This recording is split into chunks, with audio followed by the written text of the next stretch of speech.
एबे जेन लॉकडाउन चलीचे से सबू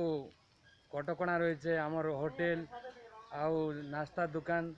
सब दुकान बाड़ी सब बंद रोचे सटडाउन भी आज शनिवार रविवार सप्ताह सटडाउन 2 दिन रोचे तो से लगे आमर बुला गाई गोरु कुकुर इमाने बहुत असुविधा रोचन तो से लगे आमर समर्थ दृष्टिहीन संघर आज टी आम तांगे रंधा खाद्य देलु एटा सब आमर संघर भाई भौणी मानकर सहयोग रे आपन जानिछन आमर समर्थ दृष्टिहीन संघ आगु फिनाइल भी तैयारी करूँ से बिकाबुकी करसु हैंड वाश उजाला सब तैयारी करसु बिक्री करसु आ रोजगार हेसी आ जहाँ भी रोजगार से आम चलसु यहाँ गोटे आम निजे सोशल वर्क यहाँ आपण मैंने भी एंता कले टाउन रे जेन बुला पशु मैंने रही जाइछन से माने अंततः टिके खाइबा लाग पीबे पाइबे जहाँद्वारा से मनकर भी आत्मा टिके खुशी हेबा आटा मुझे समस्त के अनुरोध करुचे यथा संभव आपण मैंने भी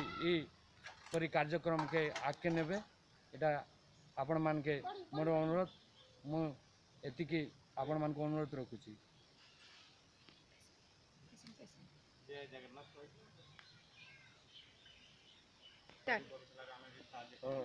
आज हूँ अक्षय तृतीय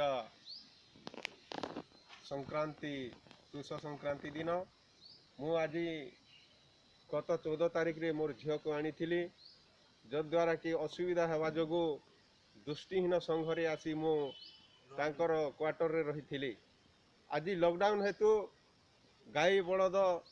कुकुर खाइबा पई न पाई थिबारु जो दृष्टिहीन संघ भाई रोसई करिथिले आमे मध्य तांको सहित मिसी गाई माननकु खाइबा पई सहयोग कलो एणु आज आम मते मंत्री श्रीजुक्त दिव्यशंकर मिश्र आज दिव्यशंकर मिश्र आज मते साहाय्य करबार पई कागज पत्र करिबा हेतु मु आज रही जाइछि किंतु मोर